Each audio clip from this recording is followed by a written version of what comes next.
We also talked about science. Me and Joe talked about science, and we had a blast. Okay, it was really thought provoking. It was meant to be fun and thought provoking, but there were a lot of things that I felt were misunderstood. Okay, number one, I want to apologize to the scientific community. One of my anecdotes, I got it really wrong. Some of you guys wrote me, and I really appreciate being corrected, especially those of you who do it in the most, in a polite fashion. You guys are very friendly. Some of you are very friendly, very kind. I appreciate it. Some of you went to explain to me, and again, I didn't research this, so this is what I've been told now, and I'll leave this to you scientists to comment. This is your wheelhouse. I will stay out of your wheelhouse. Okay, we didn't have a scientist present to give the example, so I did it. I did my best. I'm not a scientist. Okay, my domain is martial arts and philosophy. This is what I've studied in for 20 years. This is what I've been doing, and that's my wheelhouse. Okay, so some of you guys wrote me that, look, Newton was very careful not to say it was a pulling force per se, okay? That he said it's attraction, and he explained it as, I always understood attraction as a pulling force, so forgive me for that misunderstanding. You guys were explaining, some of you guys explained to me that attraction, he was very purposeful on not saying whether it was a pulling or pushing force. And then Einstein's curvature is not actually a pulling or pushing force. It's just a straight line in that curvature, okay? So again, I'm just paraphrasing what I read. I don't know. I'll let you guys talk about it in the comments. This is your wheelhouse. If you're a scientist, please go for it. Explain, elaborate, shed some light on it. Thank you very much. Now, there are anecdotes that I come across throughout the years, because in philosophy we study the scientific method. We study mathematics, not mathematics themselves, not science itself, but what they claim, how they know, the epistemology of it, okay, how we know things. Okay, this is why sometimes we're going to have to get a philosopher and a scientist together in the same room and have a dialogue, because we both have a different way of seeing the world. This is very important. We have different ways of seeing the world. There are a lot of point of views, and when we dialogue to one another, we got to try to share our point of views and show each other around in each other's wheelhouses. Okay, so I talked about scientific revolutions. Now, for sure, we all know that Aristotle, he had some ideas that were wrong. Not because he was an intelligent guy. He's one of the most intelligent human beings in history, no doubt about it. Okay, this is not a criticism of Aristotle. The guy was a brilliant man. I admire him greatly. However, he had some beliefs that later on science refuted. Okay, so for instance, he believed that certain objects in themselves had levity. Okay, and they had a tendency to fall. Like, he explained things that today scientists don't accept, and philosophers do not accept. Now, we've had many scientific revolutions throughout the history of science. Okay, if all of you who are familiar with Thomas Kuhn, he wrote a very interesting book called The Structure of Scientific Revolution. And what does he say? He said, look, we were able to generate myths throughout history, and every time we have a scientific revolution, we know the myths afterwards. Okay, so every time we have a scientific revolution, we can look back. Some theories were debunked, and some theories were just completed, and there are a variety of interpretations. It's in the Thomas Kuhn Structure of Revolution, very interesting material. Now, with that said, I was talking about a higher level of skepticism, and we're gonna get to my sources very shortly, okay? But there are higher levels of skepticism. This is what I want to talk about today, and maybe this is where we're clashing, because there are standards in science. Again, now, science is a very intelligent community. The science community is a very intelligent community. Their whole system is based on weeding out anything that is imaginary, anything that is nonsensical. They're not just believing in anything. Okay, now during the podcast, I was trying to make some very thought-provoking type of thought experiments. I was going to try to twist and bend my theory, even though it was always going to remain a hypothesis. I was going to try to bend and twist my theory so that nobody can remove it, at least from the level of hypothesis. Obviously not. You cannot really just falsify something that's not falsifiable. Okay, so that aside, do scientific revolutions happen? They do. They've happened throughout history. They're very, very likely to happen again. When they do, why do they happen? Now, this is where we're going to chime in here. Okay, so first off, I was talking about science is the faith that the future will behave like the past. Now, this is material I'm drawing from David Hume. Now, David Hume is one of the greatest thinkers in human history, in my opinion. Okay, he wrote in the 1700s. His writings are hundreds of years old. They've been reviewed, they've been cross-examined, and his opinion is one that's highly held in philosophy. Okay, nobody thinks that David Hume was a nonsensical person. He was an extremely skeptical human being. So what did he say? So let's look at David Hume's comments on cause and effect. Okay, so let's take a look here. I'll give you guys a direct quote of David Hume's cause and effect. We have no other notion of cause and effect but that of certain objects which have always been conjoined together and which in the past instance have been found inseparable. We cannot penetrate into the reason of their conjunction. We can only observe the things in itself and always find them. From their constant conjunction, the objects acquire a union in the imagination. Now, what does that mean? Look, he's saying that you always see event A followed by event B, and it's always been like that throughout your entire life, throughout all your experiences. The connection between the two is impossible to deduce logically. It's only known via your historical experience with that cause and effect, that event, those two events, the cause and the effect. When you see A followed by B your entire life, you see A followed by B, event A followed by event B, your entire life, your imagination projects a connection. Now we're gonna talk about this a little bit further because I know this was a bit of a sticking point. A lot of people are freaking out that I said that science is based on faith. Now listen carefully. This is very important. It's not an easy look. Listen, I'll tell you why I say that it's not an easy thing to understand, because I went through the learning process, to get my degree in philosophy. This was a hard sticking point for me. It went against all my instincts. It took me a while to wrap my head around it. That's just the way it is for me. Okay, so I'm just sharing you guys my experiences. I'm telling you that this was a tough one for me to wrap my head around. He was telling us that, look, you see event A and you see event B, and they're always happening all the time. You think you believe it logically. You think you found a logical connection, but really you only know it through a historical process. Now, even if I come up with a theory that's predictive, David Hume would tell us that this is all based on past experiences. You're just predicting the future on past experiences. You think that because the sun rises every day, it's going to rise again tomorrow. However, there is no logical reason. It's purely based on your belief that the future will behave like the past. Now, this is David Hume. You can agree with him. You can disagree with him. I personally agree with him. I personally agree that our beliefs in the patterns and regularities found in nature are purely based on our historical experience with them. Now, on the Rogan experience, I gave the example of flipping a coin. Okay, I'm gonna do it again. I'm gonna keep it brief, and because I know a lot of you enjoyed that thought experiment, but I'm gonna elaborate it on a little bit. Okay, now this is something I learned in my textbooks in university. Okay, I learned it in my textbooks in university. So if you disagree with philosophy, please go ahead. That's your opinion. But this is my point of view, and I'm very open about it. I want to be very, very open about it. When you flip a coin, what are the odds that it's going to land on heads or tails? Everybody our natural instincts is to say 1 out of 2. The odds actually, if you're going to approach it purely logically and you have no prejudice, if you have zero prejudice, it's going to be 1 in infinity. Why? Well, tough to explain a little bit, okay, but here it is. When I flip that coin and it's in the air, if you have no prior experience, if you have no historical experience with coins, you've never seen a coin be flipped. Now you have all your faculties. You're just as intelligent as you are now. You have an IQ of an adult. You're not a child now. You're an adult, and you understand that there's cause and effect in the world. Something's going to happen. However, you've never seen a coin, and you've never seen a coin be flipped. This is a first encounter with coins being flipped. When I flip it, you don't know that it's going to bounce on the ground and fall on one side. Then when you look at it, there's one image of heads on one side and an image of tails on another. You don't know that. What you know, for all you know, is when I flip it, that thing will turn into a bird and fly off. For all you know, when I flip that coin, it could turn into an ice cube and fall on the ground. If you have no prior experience with ice cubes or birds or butterflies or anything at all, if you're just pure reason and you're looking at it for the first time, it's impossible for us to know what's going to happen. However, when it happens and it falls on heads, and then it falls on tails, and it falls on tails, and it falls on heads, and it happens to fall on heads and tails about 50% of the time, and I keep flipping that coin over, now you've built a relationship with that coin. Now you've built a history with that coin. Now when I flip it, your mind is going to project that, hey, it's going to behave like it did in the past. It's going to land on heads or it's going to land on tails. Whatever your explanation for why is no longer logical. Why?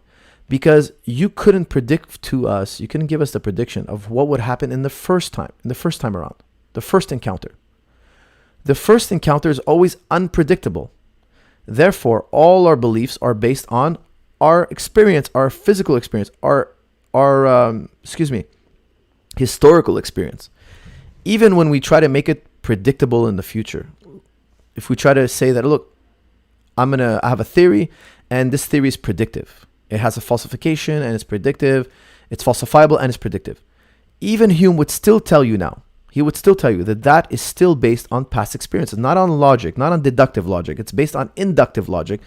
And there's the problem of induction, which I don't know if I'm going to go into it now because it's going to be really long, and I want to keep this quite tidy. Okay, but there is a problem of induction. So let's look at another quote here. Okay, for you guys who are still with me now and still interested, and I know you guys, a lot of you are interested in asking me to elaborate on this, so I am. Okay, for you guys who are asking me to elaborate on it, here it is. Here's a quote from Thomas Kuhn. Okay, now, you scientists out there, you're familiar with Thomas Kuhn. I have a hard time believing that somebody could be a scientist and never heard of Thomas Kuhn.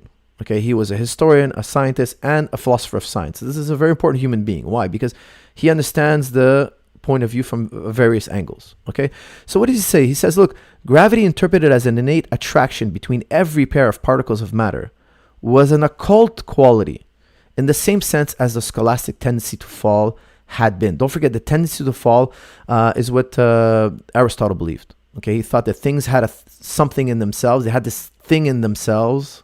Not easy to understand, okay, but they made them float or fall.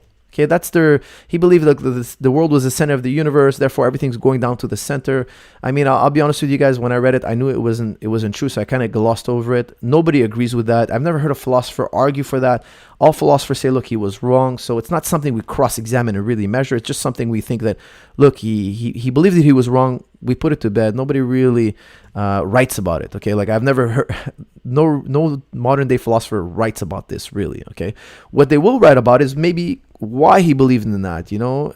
He was a smart guy. Why would he believe in something that's not true? Well, here's the reason. Here's the reason that I would say many philosophers would agree on, okay? Not all, but many. Let's read that quote real quick, and we'll look into that a little bit deeper. Gravity interpreted as an innate attraction between every pair of particles of matter was an occult quality, meaning it was an appeal to magic, so to speak, in the same sense as the scholastic tendency to fall had been. Now, of course, scientists don't believe in magic. They want evidence. They want your theory to be falsifiable. They want it to be predictive. But what I'm trying to explain to you all is that there are higher levels.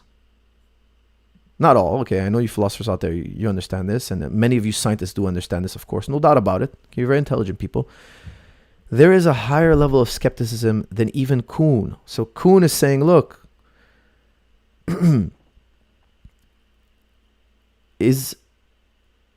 has other great quotes about how we generate myths, the problem of the induction, and then the weakness of induction, the problem of induction. And he was practicing a very high level of skepticism, but there are higher levels of skepticism, in my opinion. Okay, so here let's look real quick here at Hume's quote on Newton. Okay, Hume quoted on Newton. He said, "Look, while Newton seemed to draw off the veil for some of the mysteries of nature, he showed at the same time the imperfections of the mechanical philosophy, and thereby restored the ultimate secrets of that obscurity in which they ever did and ever will remain." That's a heavy duty quote. Okay, so what is he saying there? Look, this is how David Hume sees the world. Okay, this is how I understand it. This is what David Hume is trying to tell us. He's saying, look, science, we're observing patterns and regularities just like you. Okay, philosophers, we're observing patterns and regularities just like you are. The patterns and regularities found in nature are observed by our senses. No doubt about it. Nobody is disagreeing with this point. We all agree. Beautiful. Here's the point where there's a fork in the road. I don't want to speak for all scientists, but from what Hume is saying, scientists believe that those laws are out there in the world, okay? Where Kant and Hume are telling you, no, look, you are from your own imagination projecting those laws onto those events. That's why I was telling Joe that I see, like Hume, the laws of nature as bookmarks names we give those patterns and regularities. Now, try to concentrate on this a little bit, because this was a real like mind shift for me. So I'm assuming it's the same for you guys. Again, I'm just sharing my past experience. Those patterns and regularities you see in nature are named. We give them names. But those patterns and regularities, the laws we give, are just names. That's it, just names. We cannot say that there are forces out there. Now, I know we're going to have a major difference of opinion here. That's okay. I'm okay with that. Are those forces out there? If you guys want to believe that those forces are out there, in themselves, out there, that's up to you. I personally don't believe that. I agree with Hume and I agree with Kant. Let's look at a little quote here from Kant and see what you guys think about this. We ourselves introduce that order and regularity in the appearance which we entitle nature. We ourselves introduce that order and regularity in the appearance we entitle nature. We could never find them in appearance had we not ourselves, by the nature of our own minds, originally set them there. Okay, so he's saying your mind is projecting that there's a law out there. Really, all you're doing is observing patterns and regularities found in nature. Now, here's a different way to think about it that helped me. Somebody explained it to me like this many years ago, and it helped me. Why does science have to give us theories? Can't they just... One person once expressed this to me this way. Why can't they just tell us what the patterns and regularities are objectively, bookmark them, and leave it at that? Don't tell us about believe in this theory or that theory. Don't give me anything to believe in. Just describe it objectively. Don't tell me that there's a force behind it all. Okay? That's why I was really amazed when some of you wrote to me. Okay? I was really happy to see that you guys were telling me, look, Newton was very careful not to say it was a pulling or pushing force, and not to say whether there was a medium that was at work. He just found the pattern. So he was actually very true to this point of view, which I found really amazing. I really want to thank you guys for letting me know about that, because I hold Newton even in higher esteem now. I think I always thought he was brilliant. I have a great admiration for him and all scientists. Okay, I'm not a scientist, but I have a great admiration for science. I listen to all the science books. I love it. Okay, it's not my wheelhouse, but I love it. I'm very interested in science. And the fact that you guys pointed that out shows me that the guy was even more brilliant than I originally thought. Like he's probably arguably the greatest thinker of all time, the greatest scientist of all time. But really amazing. Now, I don't know if he wrote on that extensively like Hume did, but Hume wrote on it extensively. Okay, he says, look, one way, actually, let me go back to the anecdote I was giving. Can't we just describe nature objectively? Don't give us theories to believe in. Don't give us like more than that. Just tell us what the patterns and regularities are as objectively as humanly possible, and then let everybody propose their theories. Okay, so Hume is proposing a theory, scientists are proposing a theory, but first, can we all agree? This is a really important point. Okay, can we all agree that these patterns are happening? I think we can. These patterns, these regularities are happening. Then can we have a separate discussion on theories? Okay, so here's why at one point in the podcast I said that a hypothesis, and I was using a Humean, a David Hume level of skepticism here. Okay, obviously in science you guys have hypothesis, theory, fact, law, etc. I get it, but that's not what I was saying. What I'm saying is, from a perspective of a philosopher, a skeptic philosopher, of the level of Hume, and there are higher levels of skepticism, guys. When we get to Berkeley, we might have a chance to talk about Berkeley. Berkeley was even, in my opinion, a higher level of skepticism. He didn't believe that there was a world out there. And when you read his material, he's telling you, look, these are all presuppositions you're making. And I probably won't get in detail because there's already too much philosophy for this channel. Okay, I want to keep this channel 99%, 95% training. Okay, but the only reason I'm going into this is because of the Robin podcast, and you guys are asking me to follow up on it. Okay, and a lot of you asking me to do a philosophy podcast. Maybe one day we'll have fun with it. We'll bring on all sorts of thinkers and I'll have fun with it. But right now, I'll be honest with you, I don't have the time for that. So I'm going to elaborate in this episode on the things that I said. Now, where was I? Oh yeah, I said that, look, a scientific fact and a mathematical fact are not the same. Why? A mathematical fact, this is very well agreed upon, is known analytically. It's true by definition. We cannot massage it, okay? It's true by definition. We're not massaging it. We're not looking at it different ways. That's what it is. That's what you get. Now, there are paradoxes in mathematics. I get it. I'm not going to go into that right now. But let's all agree right now that math is analytical. It's true by definition. It is true by definition. Okay? From a David Hume level of skepticism, a natural fact or scientific fact can never ultimately, in the ultimate sense, pass hypothesis. Why? Why? Because there can always be an alternate explanation. Whether it's predictable or falsifiable, there could always be another hypothesis that's equally good, however, not as popular. Now, I can dig up some Thomas Kuhn examples, quotes that say the exact same thing. I could dig up various philosophers that say the exact same thing. We can have a different set of hypotheses laid over the same facts, and it's just as good, just not as popular. I would love for you, those of you who practice science, how many definitions of scientific fact is there? And we all know that they all have an element of agreed upon. It must be agreed upon. The fact must be agreed upon. In mathematics, it's not thought of the same way. It's true by definition. There's just no massaging it. Okay, so that's why I was trying to use the word hypothesis in the ultimate sense. I understand that there's a progression in science. No doubt about it. Science is very popular. We know. Okay, we know that theory and law is not the same thing. Get it? 100%. Hypothesis, in the ultimate sense, a scientific fact, in the ultimate sense, guys, please understand this. It can never leave hypothesis. Why? Because it can never be true by definition. It can never be like a mathematical fact. Now, I also said something about logic. Now, I love logic. I'm married to logic. Logic is beautiful. I'm never turning my back on logic. Okay. However, there has been some great criticisms about logic that personally bothered me in life. I've come across, and I was sharing that with Joe. Okay. Now, for many years, I used to believe that logic was infallible, unshakable. Logic is perfect. Okay. And through many years of philosophy, I've come across certain thoughts that were uncomfortable to that belief. They shook my belief in perfect reason. And I'm going to share them with you guys. Accept them, reject them. Okay? Then we can go back to talking about trading. I look forward when we go back to talk about trading. I love talking about philosophy, but I also love talking about trading. Okay, so all the best minds, we cannot agree. All the greatest minds at every level, okay? People don't even agree. Logicians don't even agree. Philosophers don't agree. We don't agree on what is true. Okay, so here's my view.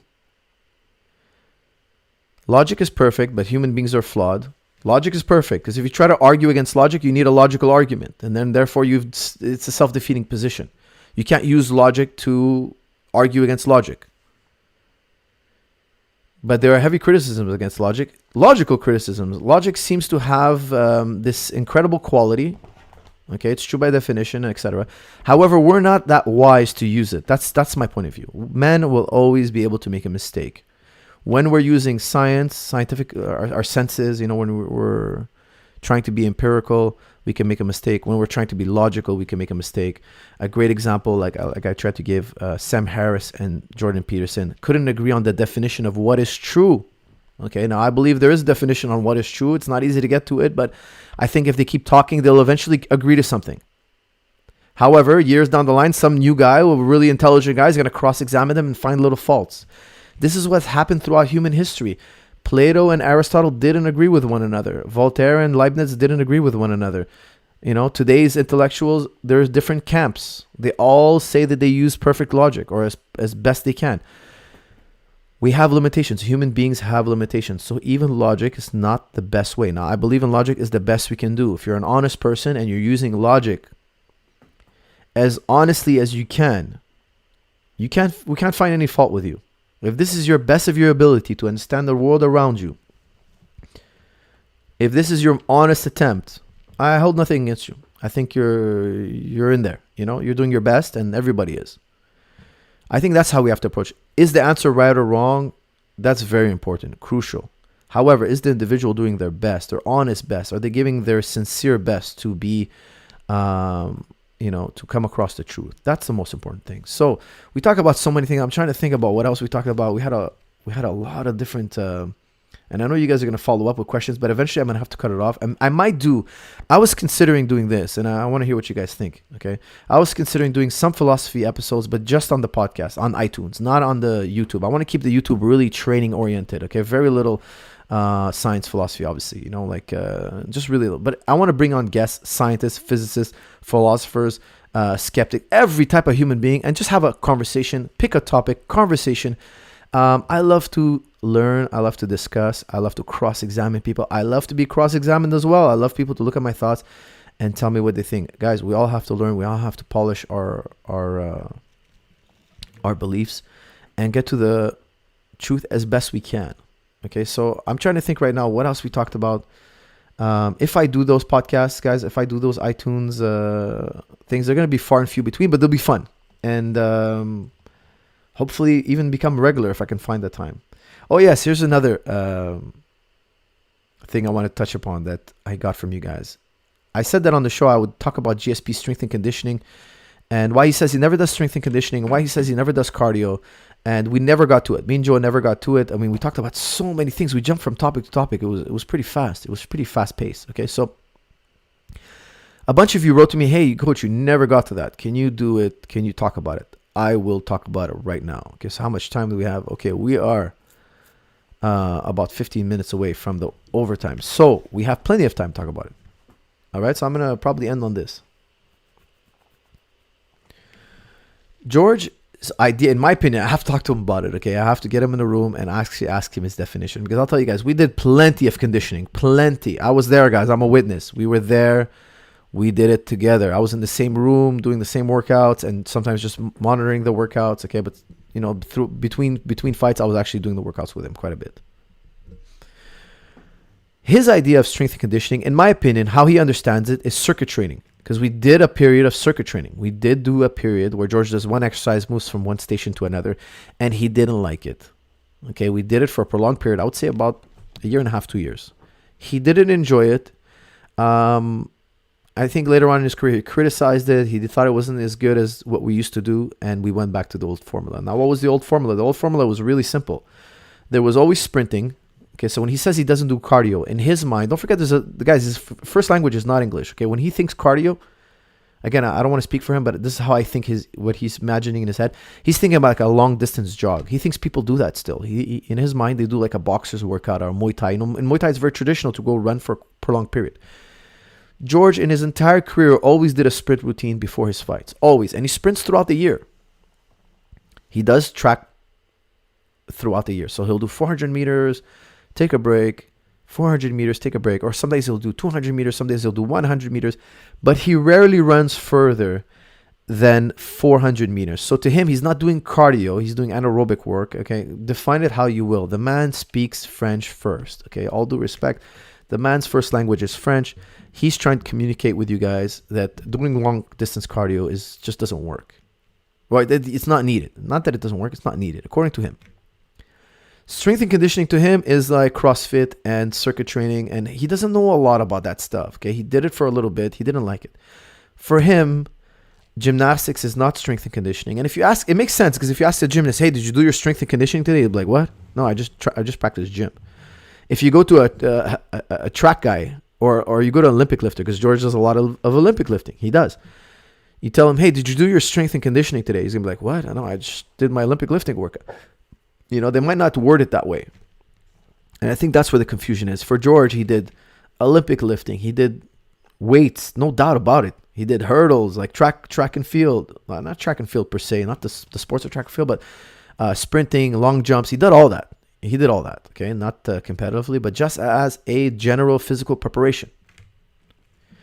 What else do we do? He does pool workouts. Okay, big on pool workouts. Pool, swimming, and those not water weights, but they're like fins. He does them in the water. He does a whole thing. He built a whole facility where he has a pool in there because that's how much he believes in the pool. But for him, he's working his joints. He's strengthening his joints. To him, it's not circuit training, therefore not strength and conditioning.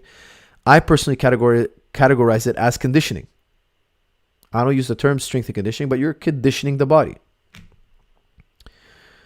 So, does George do fitness? Yes.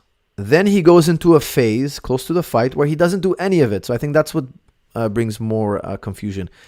When we get closer to the fight, we cut all that to a minimum, and now it becomes more round of jiu-jitsu, more round of kickboxing, more round of Muay Thai, more round of clinching, more rounds of grappling, more MMA stuff. Less general, more specific. Now, a lot of you out there do this. Now, this is no surprise.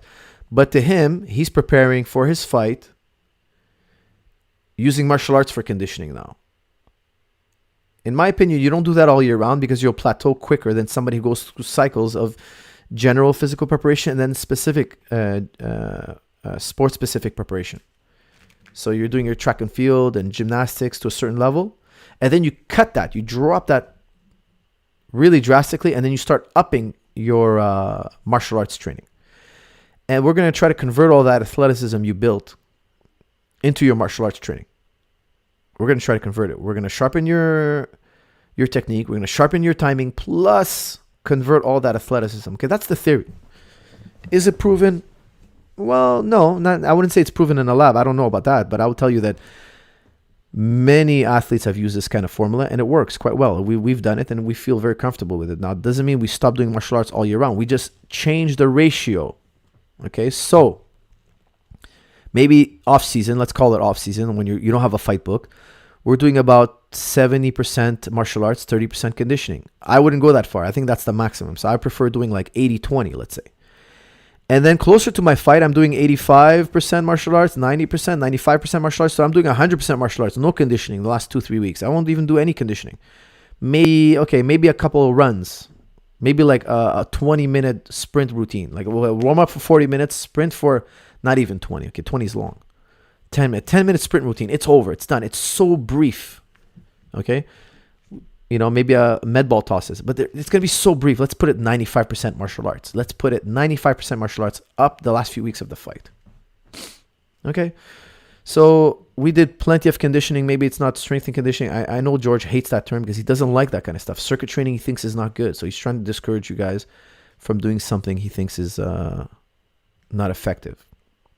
All right, guys. I hope that was a fun episode. Please like, share, comment, and I'll see you all in the next one. Thank you.